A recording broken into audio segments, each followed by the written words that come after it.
An arrest has been made in a firebomb attack at a California mosque. That fire broke out Friday afternoon. The blaze was contained and there were no injuries. The suspect in the arson attack has been charged with a hate crime. This incident comes as we are seeing an increase in anti-Muslim rhetoric in this country following the shootings in San Bernardino. Let's bring in Dr. Jasser, the president and founder of the American Islamic Forum for Democracy. He is the author of A Battle for the Soul of Islam, an American Muslim patriot's fight to save his faith. Dr. Jasser, with a welcome to you, sir. I want to talk about, I'm glad you're here, the impact like that which we've seen in San Bernardino. What will that have on Muslims in this country? Well, I think Muslims are struggling for our identity. I think realizing that the time for simple press releases to condemn acts of terror has gone. We need to do something. But certainly, we hope that America will stand with us, reformers, those that are these. There's only a solution, Alex, within the House of Islam. And if we're going to enable that, we need to empower Muslims to be not only part of the American fabric, but to realize that all of America, if it's going to have a long-term strategy, Muslims are going to lead that. And if they're going to lead that, we need to recognize that our founding fathers fought for religious liberty against theocracy.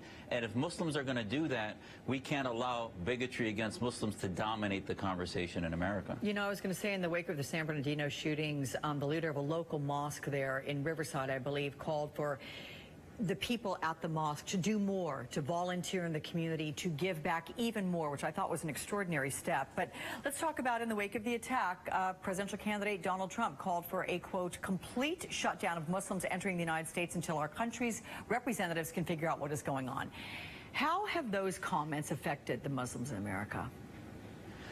Well, I think what's happening is these types of comments, and actually both sides of the political spectrum have been using Muslims to basically score points. And we need tough love. One side is too much into the love about, monolithic approaches to Islam. It's peaceful, doesn't need reform. The other side, sort of the Trump mantra now, is that all Muslims are monolithic. They're part of the problem.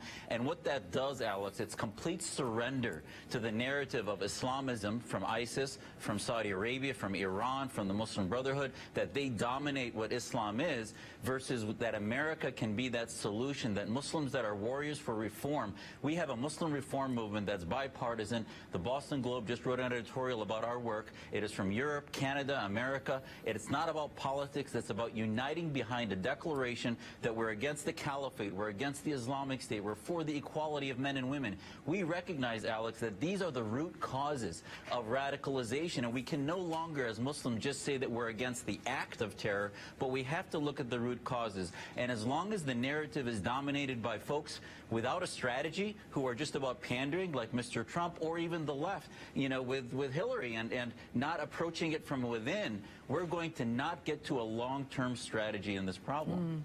As you heard coming into this segment, sir, we've been reporting on the surge in anti-Muslim violence here. What's been the reaction to these incidents? Well, I think ultimately we hope that Americans can begin to wake up to what we really are. Are we going to surrender to radicalism? And that's what happens if you start to alienate Muslims and act out this way. And I hope Muslim groups don't just simply fan the flames and start putting the siege mentality on our community, but rather saying, hold on, the best way to ebb the tide of anti-Muslim bigotry is for us to not be victims, but lead the fight, wave the American flag, not a white flag of surrender to the Islamist narrative, but the American flag that liberty is the solution against theocracy in Iran and Saudi Arabia and the Brotherhood, that the ISISes of the world don't come out of thin air. Let Americans see that we can, satisfy that appetite, that where's the moderate voices, and once they see that, the bigotry will melt away. Hillary Clinton, as I'm sure you're aware, in response to Trump's comments last week, tweeted this. Here's the quote. "Let's be clear, Islam is not our adversary. Muslims are peaceful and tolerant people and have nothing whatsoever to do with terrorism." But you have also been somewhat critical of Clinton's approach to Muslims in America. So what message do you think she should be sending?